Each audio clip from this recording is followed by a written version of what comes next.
Hey, good evening. Hi, this is Jan from New York City. My channel name is Jan from New York City. Saves money. How's everybody doing tonight?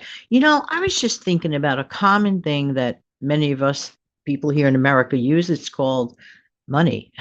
And I was thinking of actual money. And I said, how about let's talk about a few fun facts about money, a commonly used item, a necessary item, in fact, and indeed. But before I do that, I learned something today that I was never aware of. I always thought, and I was taught my whole life, that Benjamin Franklin said, a penny saved is a penny earned. Actually, he did not actually say it like that. That really, really like blew my mind. But what he actually said was, let me get it right. And this is according to the Poor Richard's Almanac. And in 1737, Benjamin Franklin actually said, a penny saved is a two pence clear. Wow. Okay. Do I really know what that means? No. Just saying, just saying. But I'm going to guess that it means that it's a good idea to save. Okay. So let's talk about the stuff that a lot of us either want to not spend too much of, want to hang on to, or some people call it save. All good. Anyway, let's get right on to it. Did you know that the all American dollar is actually all American dollar bills, excuse me, are made from 75% cotton and 25% linen? It does have kind of like a cloth feel to it if you think about it. Like when you touch a dollar bill, it has that like clothy feel. And there is a specific smell to it. How many of you have ever smelled the dollar bill? Just saying, just wondering. Let me know in the comment section below. Now, this is cute too to know that a $1 bill, because I've often wondered about the details. Sometimes the details are fascinating, for real or for true.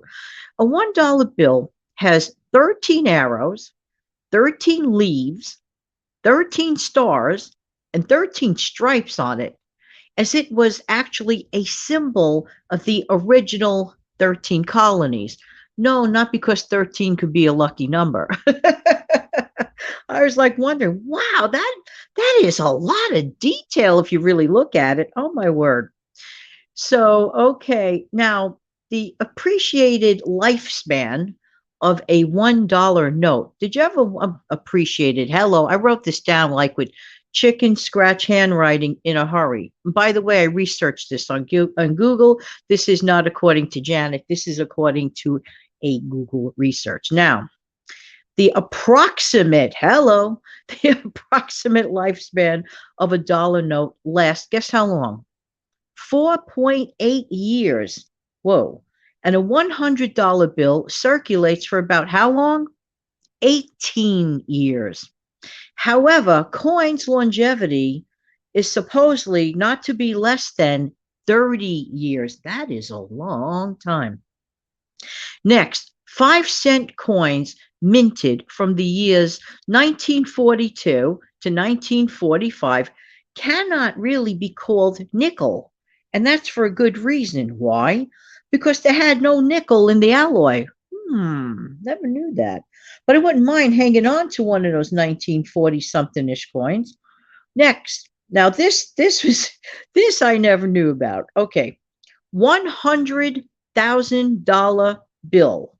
Are you listening? A $100,000 bill was the largest dollar denomination ever printed. Now, the technical name that would be considered a gold certificate to be accurate. This is according to my research. I know nothing about this. I'm just telling you like it is.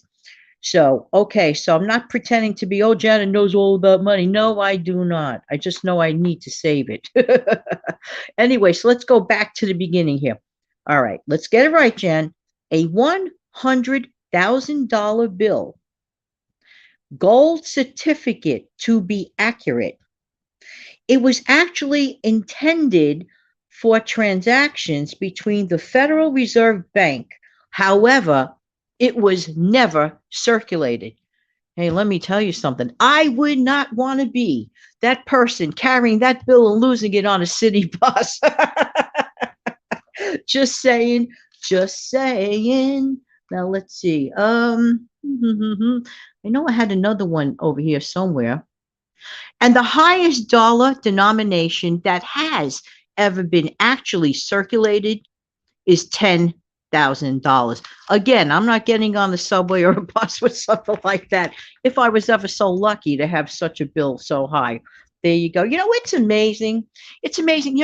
Speaking of coins, speaking of dollar bills, I mean, how many of you have ever started a change jar and like forgot about it? And sometimes you like come across an extremely, and I'm talking about, and this is not a joke. This is no joke here, like an extremely tough time between, let's say, from the time you need to get paid to the time, I mean, you have like more month than paycheck type of thing. Let's say you have like 3 days to go before actually receiving your paycheck. And you're like thinking, oh my word, I didn't plan it right. Oh my gosh, this, that, and this. Then all of a sudden, the light bulb goes off in your head that maybe 6 months prior, you intended to save for a vacation. You intended to put money, change. I'm talking about actual physical change, whether it's, coins, whether it's dollar bills, whether it's $5 bills, and so on and so forth. And then the light bulb goes off in your head, and you say to yourself, oh my gosh, I am so glad I have that extra spare cash to get you through those 3 days until payday. We're going to talk more about things like this, okay? Because for the newcomers and by the way, welcome so many newcomers. Thank you so much for being here. Really appreciate you. There are times I talk about, for example, people who have been to this channel a longer time are familiar with this. I call it this time of the month. There's 2 times of the month, and I want to allude to this for a minute. There are 2 times of the month, and I call them the fat cat and the skinny chicken time of the month. And one day I'm going to make a new updated video regarding how to handle the fat cat and the skinny chicken time of the month. So stay tuned for that because, but I'm telling you, so if you have a little spare change, let's say you get paid, and this is completely going back to the change jars for a minute. What is the time of the month that you tend to have more money in your pocket? What is the time of the month you tend to cash more bills? The first thing you do when you go home? No, not spend all of it before you go home. No. Go to your change jars. And a quick trick a tip, and it really works, get separate jars with separate labels for separate coins. One is your quarter jar, one is your nickel jar, one is your dime jar, one is your penny jar. That way, it's all sorted out. You don't have to go berserk, like rolling them up. I know there are machines out there, but there's something to be said about the separate jars. And not only that, it looks really, really cute. And you could put it on a shelf and look at it and go, oh, I love my jars. Just saying, just saying. Anyway, I just thought I'd take a little time tonight to talk about coins and talk about how important they are and also the trivia aspect of it. All right. In the meantime, this has been Jan from New York City. Thank you so much for listening. Why? Because I really do appreciate you. Don't forget that I have a video version of me every single Monday through Friday at 5 a.m. Eastern. We're going to close out the show and give you an invisible wave. Be right back.